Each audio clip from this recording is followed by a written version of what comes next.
There's problem by becoming rich. Take all your money, buy Bitcoin. I say when we You can wake up every morning and say GM. GM. G fucking M.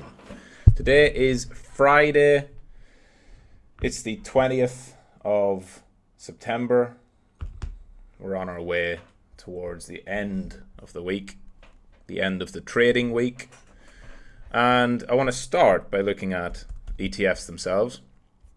So we saw a big inflow day, a relatively big inflow day yesterday, correlating with one of the stronger moves that we've seen on IBIT in terms of the structure of this chart, which is the chart for the ETF, main ETF, BlackRock ETF, since launch. And if we drag across this volume profile, so this is the entirety of the ETF trading that has happened through IBIT since launch. And you can see how we had our big move up in February into March. We then consolidated for several months. We had a couple of little scares to the downside, but then we properly lost the value area. We retested, failed to rehold it. We properly lost it again, and now we're reclaiming. So this is pretty good. Having a strong move today would be very, very good. Because remember the weekly candles for this. The weekly candles on the ETFs will close today at the end of the New York session today for BlackRock. And for all the ETFs obviously. But closing above this previous weekly high would be a good shift. It doesn't exactly perfectly correlate to Bitcoin's price, if you'll notice. Obviously because the weekends are excluded, etc., etc., etc. But if that happens today on Friday, it would also put BTC, regular old BTC that we all trade, it would probably put us somewhere above 64. So we'll see how that goes. We're starting to see the first signs. You know, this being now, we're on to day 4 of this rally. We're starting to see some little signs of momentum, exhaustion on low time frames, which makes sense. We pushed through on Tuesday, false breakout, but it was a false. If you look at the 50 EMA, you can see that nicely. Where Bitcoin tried to break out, false breakout came back, but it held. It did not lose the 50 EMA. Moved back above, clean breakout, absolutely. So now what you're looking at for Bitcoin in this sort of overall move, a couple of ways to look at it. From top to bottom, you can see now how BTC has retraced all the way up. So if I take off, do I need this? No. That squiggle path is just an example. The rate cut level, that's still an important level to watch. I definitely would have my eye on that. I'm just put an alert there. Rate cut level. It's literally exactly 60k. But that is an important level because that's the price at the exact moment that the Fed cut rates. So in the kind of short term, that's a good pivot area for bullish and bearish. That 59k, do I need this fucking level? Oh yeah, that's the value area. Yeah, so do need that. That's your value area low, and that's your value area high. That's very important. And what I was looking at, yeah. So look how much we've retraced. So from this move down, we've retraced basically the entire thing, 90% plus. So the odds of this being a trend, right? The odds of this being a high to a low, to a lower high, to a lower low, the odds are ever diminishing. Very unlikely. When you look at it just in context, move from the highs down to the lows. If this was going to be a trend leg beginning, you would expect it to reject maybe at the 50, maybe at the 618, and it tried. Right? It tried to reject at the 0.618, a typical kind of pullback area. Broke through it, got through the 75, straight through that. This is heading for the highs, most likely. Another thing that we've seen, which is a decent sign of strength, is that the previous high up here, you can see, we had, if you're looking at this as a sort of head and shoulders, you've got your head, so you got your shoulder, head, breaks down, breaks some structure, and you would say that. So bears will cling on to any last vestiges of hope for being bearish, but it's moving even beyond that. So I would expect, look, unless we break 59, there's nothing really to be overly concerned about. Pulling back in here, consolidating like that, I mean, this is all bullish stuff. If it doesn't break out straight away or move higher, Really, it has to clearly lose 59 and start to trade down here. At that point, then you're looking at, okay, still too early for an extended rally. But I think that we are going to get one. And what's this here? Why is this? Oh, it's just glitching. That's the next important data next week. That is the NFP. So that's employment data. We then have GDP for Q3. Looking back at the quarter we're currently in. Next week, not this week, but next week, next Friday, we have the quarterly options expiry. And then you've got the election, US election, and you've got 2 days after that, the FOMC. So the next Fed meeting where they're going to probably cut rates again. So, where are we going to go until then? I would expect that we're going to take out these highs at 65. My assumption for what happens next as we push up into the point of control from all of this volume, value area and volume distribution. You can look at this in a couple of ways. You can look at it as it develops. So it's still developing here because all of this is still a consolidation since the high. So I'll be watching this as it develops.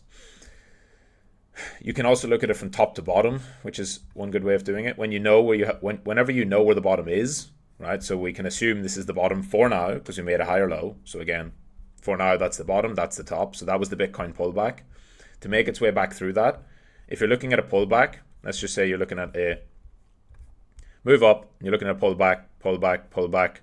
If you're looking at where is it then pullback finished, we're ready to break out, you can put your volume profile across very, very top to very, very bottom. And then when it breaks from the value area high, that's the expectation of when you could see price trend up into a new area. So again, that correlates around 70K. I've said this for weeks and weeks and weeks. 70K is the big level, but getting to 70K also offers opportunity. If we take from just top to bottom, we have this value area low, which I think now becomes quite important. We're pushing to the point of control, rejected it once, pushing back into it again. Each time you test that area, it should, in theory, get weaker, meaning the resistance, more likely to push through if it's getting tested multiple times. Pulling back from here, though, wouldn't be a massive surprise. I'd like to see price holding at this 61.6 on any subsequent pullback, which does correlate with a bit of a untested breakout area here, right? So there's an untested breakout. So here you can see we had a high, push up into the high, we broke out. It has not been tested. See this tiny little gap? It tried to test here on this wick, but there is a little gap left through there. You know, 1, 2, 3, 4, well, 3 green candles in a row, small candle of consolidation, then more green. So we've had a pretty one-directional trend here as shorts have been forced to cover. You know, people are getting back on board the bull train and all that kind of stuff. So if we kind of chop around here, I can see us coming back to that level, right? Holding that area will be important first. Going to 60K is not the end of the world. 60, 65, 70 are your simple levels, your round number levels. In a more bullish move, I would expect 60 to get front ran, so I would like to see us not go below 61. Wicks down is fine, but if it comes back holds around that 61, 62 area, that would be like the best path I would see if we pull back. Obviously, we might just blast straight through, but I guess that if we come up and take out these highs, there's probably some kind of pullback to come if there isn't an immediate pullback beforehand. The exception to that would be if we grind up into this area here and you see a gap through and it gaps up to like 67, then it's probably going to go to 70 before you have a pullback, and then you'd have a proper pullback for more consolidation. 4-hour trend is one thing I'm watching very closely. We are just about fucking there. I mean, today, barring a 10K red candle right now, we are just about to. I mean, you could almost say there's 3 hours left on this. They have not quite crossed yet, but we are about to go back into an official 4-hour confirmed EMA trend. By the way, I added a new indicator to the Learning Center. Go to Alpha Center. This is available for everybody. Go to the custom indicator library.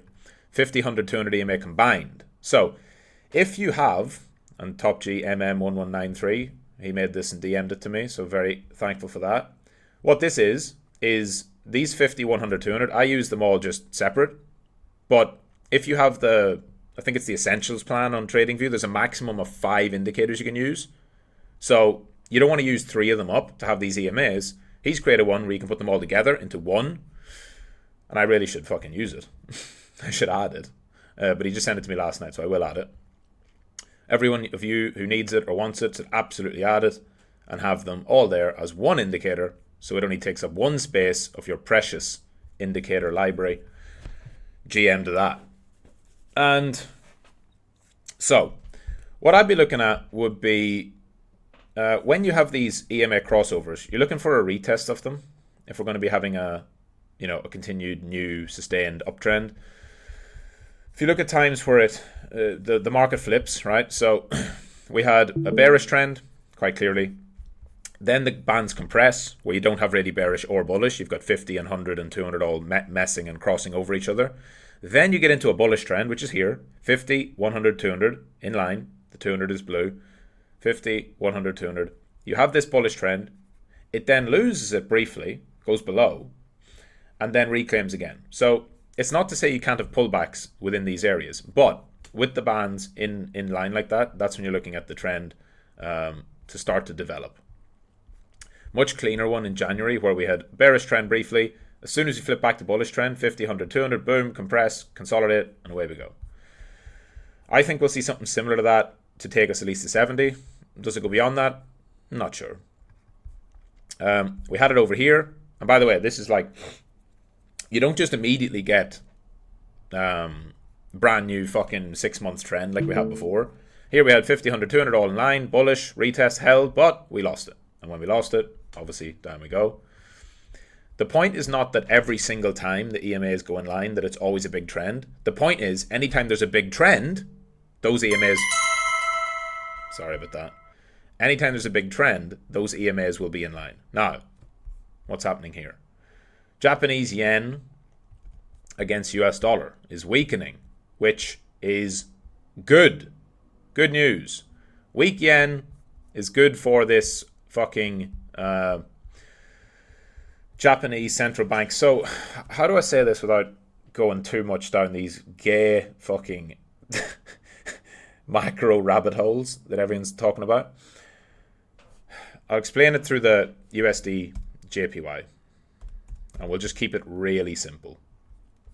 So remember when Bitcoin was crashing back in August, and everyone was talking about the Japanese yen carry trade blowing up, and we saw this here, right? This move where the Japanese yen was the US dollar, was weakening against the Japanese yen, right? All the way down, along with Bitcoin following that all the way down, and stocks were weak, and it was a yen carry trade blow up. So if the sudden sharp decline in the USD JPY was a negative for the market, then a move in the other direction is a positive.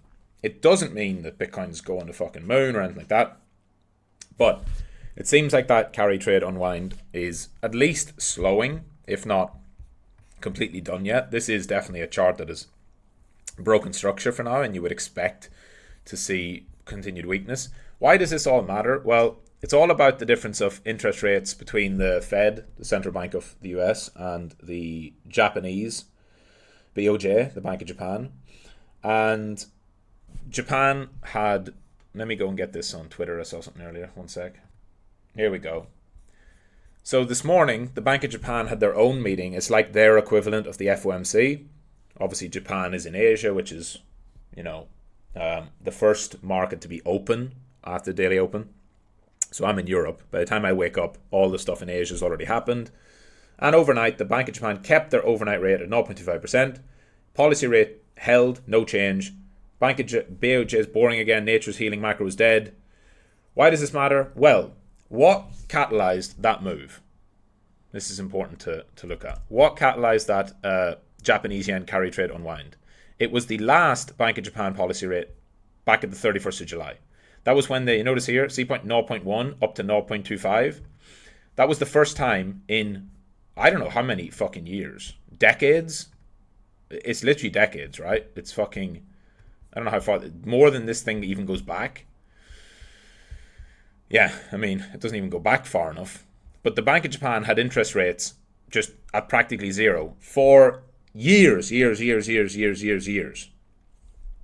And then they had a moderate increase back in March from negative rates to just neutral, basically. And then the big thing that shocked the market was this move to 0.25% back in July. People are like, why does this matter? Like, how is this so great? How can, US interest rates are 5.5%? People are like, how the fuck can the Japan going from 0.1 to 0.25 be such a big thing? It's not about the numbers, but the rate of change.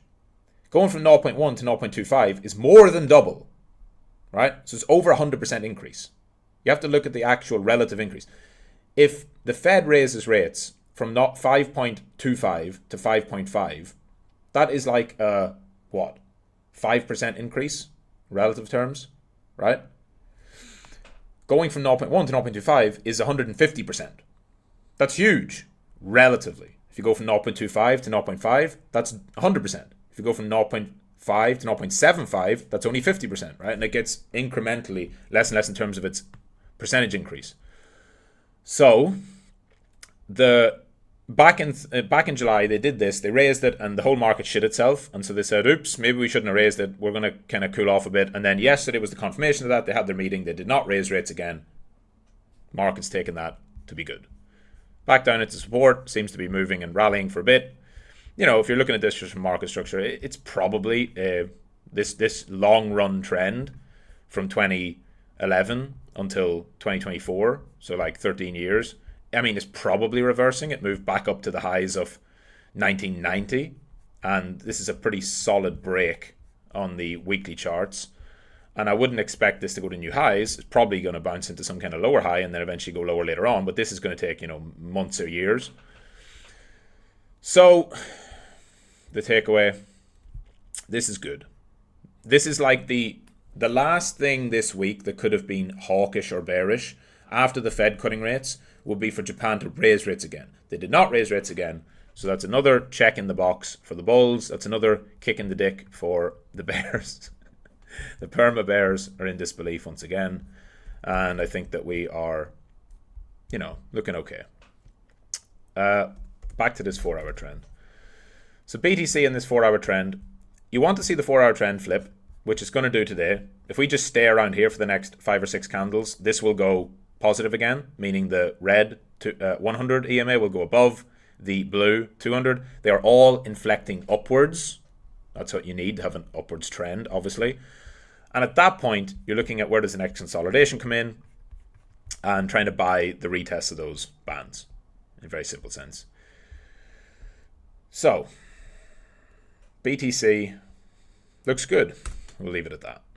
Ethereum is finally starting to move here after being so heavily beaten down. It's starting to rise. I think ETH BTC is actually going green for the first time in about 3 trillion years.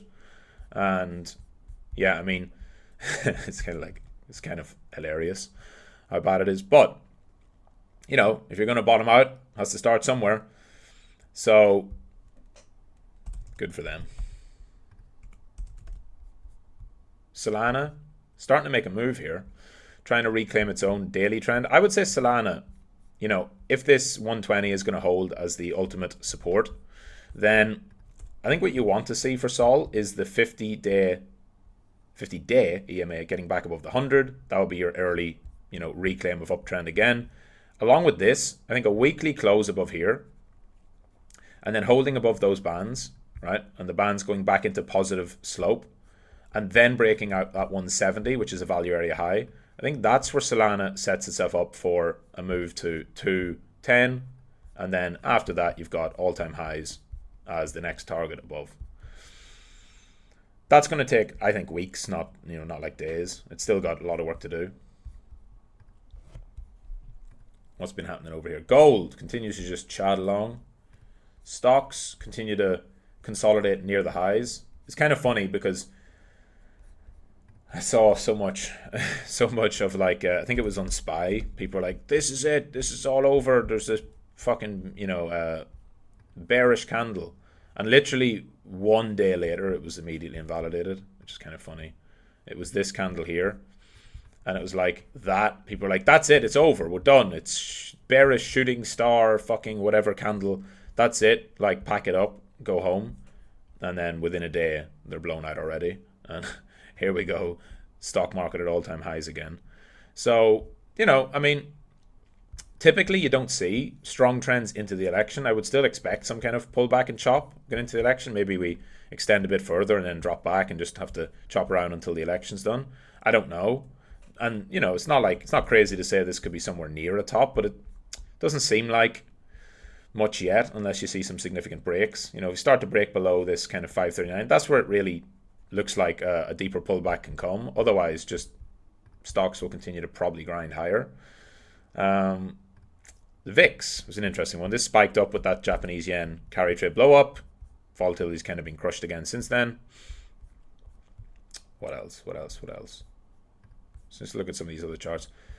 Stablecoin flows into crypto have continued to be strong all throughout the summer, even though prices have been weaker, meaning money has flowed in. And that's about it. Last thing I'll look at here for this morning is Total 3 versus BTC. It's Total 3 and BTC. So Bitcoin stronger than alts is like another kind of proxy for your Bitcoin dominance view, and continues to be strong as it has been since the lows of 2022. Potentially some stalling out here of this momentum. I don't think Bitcoin's done yet. I still think Bitcoin's going to lead. I think when you look at Bitcoin dominance itself, it's still strong and still making new yearly highs. And the only thing, last thing. This is actually the last thing, I promise. Bitcoin can become the consensus trade very, very easily. Because when you have 6 months of everything pulling back and Bitcoin being stronger, people get into that regret again. They're like, fucking, why did I buy all those altcoins in January and February and March and April? And, why have I held my alts through 70% drawdowns? And fucking, I should have known. I should have sold it. I should have got back into Bitcoin. And then Bitcoin starts to rally and it's stronger. And people are like, I'm not going to make this mistake again. We need to be in for Bitcoin. And people can crowd back into Bitcoin, which can create, just this overcrowding effect in BTC when everyone's like, well, fuck alts, let's go Bitcoin. The only thing with that is, which I think is what has made people miss the entire Bitcoin rally, a lot of them, is just this: every time there's a pump and alts start to move again, people just abandon Bitcoin really quickly because it's just this thing where Bitcoin does not go up enough, right? And that's not me saying it. Bitcoin obviously goes up more than enough. It's this warped perception people have that an asset going up 200%, which Bitcoin did from October to March, went from 25k to basically 75, so it tripled.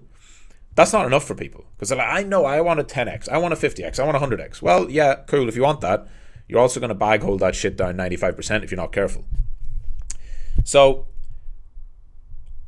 Bitcoin being a consensus trade still seems to be a thing for the bigger money, which generally might be some of the smarter money. Not always, but my question is all the dumb money retail all going to say, all right, I've learned my lesson finally, all coins are shit, I'm just going to hold Bitcoin and be happy with my 40% returns? Because if Bitcoin went up 40% in the next 3 months, I mean, that's unbelievable returns. It's crazy good, because you're talking about a more than $1 trillion asset, and if Bitcoin went up 40%, 40% would take you to 88k, so nearly, basically call it 90k by the end of the year. I mean, that would be incredible returns. The chart would look fucking fantastic if Bitcoin went like this into the year end. It'd just be so fucking good. But people would look at their portfolio, which might have been, let's just use random example. Let's say you had 10k, and in February or March, you put it into some altcoins, and then it went down 60%, pretty average drawdown for alts, right? So your 10k would have went down to 4k. If you then said, fuck that, I've learned my lesson, and you put your 4k, you sell your altcoins and you buy Bitcoin, and Bitcoin goes up 40%, your 4k grows to what? 6k? So net, people are still down bad. And so even though Bitcoin's rallying and it's easy to say Bitcoin's the one, we need Bitcoin. As soon as it starts to go up, it won't go up enough and they'll just make the same mistake again and they'll just pile back into alts again, because if your 10k went to 4k and then Bitcoin brings it back to 6k, you're still down. So a 40% move on Bitcoin is not enough. And again, it is enough. I'm saying the logic of somebody who's trying to get rich quick. This 40% in a few months is not enough for them. So that leads you into two things. They're either going to sell it again and go back into alts because they need a double, they need a 2x, and they look at Bitcoin like, is Bitcoin going to 2x? That would take it to like 130k. 2x doesn't seem likely, you know? You can't imagine. Like 130 is like a huge fucking move, right? It's like, well, but if I just bought insert altcoin here, it can 2x in a week, which is true. But they can also go down 80% in 3 or 4 months. So I don't think it'll be long before people just abandon again and go straight back into alts. And that sets up for Bitcoin to outperform. Now, the other thing, which is the thing you do need to look out for, is people saying, no, I've learned my lesson, fuck alts, but I'm going to leverage Bitcoin. And that's where you're going to say, well, Bitcoin's probably not going to go down, 20%, right? And this is the exact mindset that gets taken in. Bitcoin's probably not going to go down 20%. That would mean it goes to new lows. So I could 5x leverage my Bitcoin. So if it went up 40%, it would be like going up 200%. And so the 10k guy who's gone down to 4k puts the 4k into Bitcoin but with 5x leverage. If it then goes to up 40%, that would be equivalent of taking your 4k up to 20k, right? 5x leverage. And then they're like, holy shit, now I'm back and I've doubled my money. That kind of logic is what will create that volatility. It doesn't mean Bitcoin will go down 20%, but it means as Bitcoin rises, it will attract leverage. And as leverage gets attracted, you're going to see pullbacks. Now, it's too early for that still, in my opinion. One of the things you want to watch for here as we go towards the end of the week is we're going to have a gap on the weekly chart. Right? See this breakaway here we've had? Wherever Bitcoin ends up closing, assuming it's here or higher, there's going to be a gap below down to about 60.5. I don't think that'll get retested necessarily right away. But I do think it will probably get retested at some point, which might be, it pushes again and then people get over leveraged and it comes back and then we go away like that. That might be this kind of rough path we see, which means you see sort of a more immediate continuation. People get over leveraged and then we get this pullback and then it continues on from there. So I talked about this on Daily Lesson yesterday, and you want to keep this on front of your mind. There will be dips. The dips are worth buying. I would say buy Bitcoin first on the dips, because I think if we're going to have any big new trend, Bitcoin's going to lead it, because that's the first place the big money is going to go to. And the big money can sustain, a 10% drawdown. The small money, the dumb money can't, because they'll panic, they'll sell, they get liquidated, they'll over leverage. Because if they think 5x, they're going to go 10x. If they think 10x, they're going to go 20x. Because once you start thinking about this using leverage to make more money, which is the worst way to use leverage, it's never ending, right? Why not use 20x? Why not use 50x? Why not use 100x? Because then you're like, I could turn my 4k into 20, but I could turn it into 40, I could turn it into 80, I could turn it into 100k. And this is how people always start to think whenever the market starts to rally again. They forget that downside is such a prevalent thing, and that wicks down and pullbacks and liquidation flushes happen all the fucking time. So, overall, we're looking good. I think the market will continue to grind higher, most likely. I think any pullback we see, 61 and a half is a decent area. I don't think that'll happen today necessarily. I think the Bank of Japan stuff has cleared out the last of the macro risk until end of next week. Sorry, 2 weeks from now. 2 weeks from today is when we have the employment data. That's the next time that the perma bears can get some bad data, and unless we see some kind of unexpected event. In the meantime, I think we're looking good. So, overall, pretty good. This rally up has been decent. We do need to close above here on a weekly basis to really have the next confirmation. And that might not happen this week. It might be next week, but we'll see. New York session today will be an interesting one. And that's it. GM. See you later.